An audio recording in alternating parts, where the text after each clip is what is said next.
Ngapain sih buat RPP kalau bisa kopas, ya kan?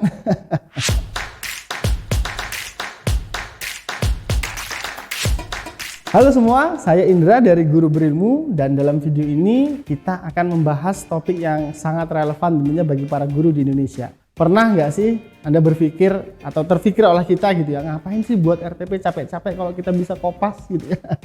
Nah, mari kita kupas lebih jauh, lebih dalam.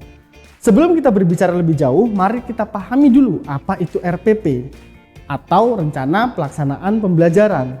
RPP adalah sebuah panduan yang membantu guru merencanakan pembelajaran dengan lebih terstruktur. Ini mencakup komponen-komponen yang penting seperti tujuan pembelajaran, strategi pembelajaran, sampai dengan evaluasi. Nah, RPP membantu guru menjadi lebih siap dan terorganisir dalam mengajar. Sebagai guru, tentu kita semua tahu bahwa proses pengajaran tidak selalu mulus. Tantangan seperti perbedaan kecepatan pemahaman siswa, gaya belajar, dan juga sumber daya yang terbatas sering menjadi hal yang kita hadapi gitu ya. Nah, inilah saatnya RPP masuk dalam permainan. Mungkin ada di antara kita yang bertanya-tanya, mengapa kita perlu repot-repot membuat RPP jika mengkopas dari sumber lain juga kita bisa gitu ya. Nah, mari kita lihat beberapa manfaat utama dari RPP yang sudah dirancang dengan baik. Pertama, RPP membantu kita merumuskan tujuan pembelajaran yang jelas. Ini membantu kita mengarahkan siswa menuju pencapaian yang lebih konkret. Yang kedua, dengan RPP kita dapat memastikan bahwa konten pembelajaran kita sesuai dengan standar kurikulum.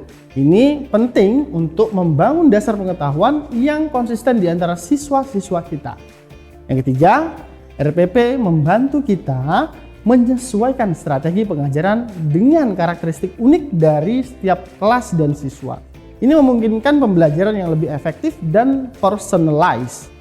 Yang keempat, RPP memungkinkan kita menggabungkan berbagai pendekatan pembelajaran seperti pembelajaran berbasis proyek, diskusi, atau eksperimen. Nah, ini membuat pembelajaran lebih menarik dan bervariasi.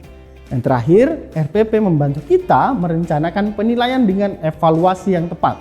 Kita bisa mengukur sejauh mana siswa mencapai tujuan pembelajaran dan melakukan perbaikan jika memang itu diperlukan. Tapi perlu diingat, meskipun kita bisa mengcopy paste RPP, penting untuk memahami bahwa setiap kelas dan siswa itu adalah unik. Kreativitas kita sangat diperlukan dalam merancang RPP yang sesuai dengan kebutuhan dan dinamika kelas kita. Jadi, mari kita dorong kreativitas kita dalam proses perencanaan ini. Bagaimana kita bisa membuat RPP yang efektif? Nah, mari kita lihat langkah-langkah berikut. Pertama, analisis standar kurikulum dan kompetensi dasar yang harus dicapai. Ini menjadi dasar dalam merumuskan tujuan pembelajaran yang konkret. Yang kedua, tentukan metode, media, dan strategi pembelajaran yang cocok dengan materi dan siswa kita. Jangan takut untuk mencoba pendekatan-pendekatan yang baru, terus bereksperimen gitu ya. Yang ketiga, kembangkan aktivitas pembelajaran yang menarik dan relevan. Ingat, siswa lebih terlibat ketika pembelajaran interaktif dan menarik. Yang keempat, jangan lupakan penilaian. RPP juga harus mencakup bagaimana kita akan mengevaluasi pemahaman siswa terhadap materi. Mungkin sekarang Anda bertanya-tanya, bagaimana penerapannya dalam kelas yang nyata gitu ya. Saya punya sebuah studi kasus yang menarik untuk Anda. Cerita inspiratif dari seorang guru di sebuah sekolah gitu ya. Dengan merancang RPP yang inovatif, beliau berhasil meningkatkan hasil belajar siswa dan menghadirkan suasana pembelajaran yang penuh dengan semangat. Bahkan siswanya menjadi sangat aktif belajar dan terus belajar dengan guru tersebut meskipun sudah lulus dari sekolah itu. Yang terakhir, mari kita ingatkan kembali mengapa RPP begitu penting. RPP bukan sekedar tugas administratif, tapi alat yang mampu untuk meningkatkan kualitas pembelajaran kita.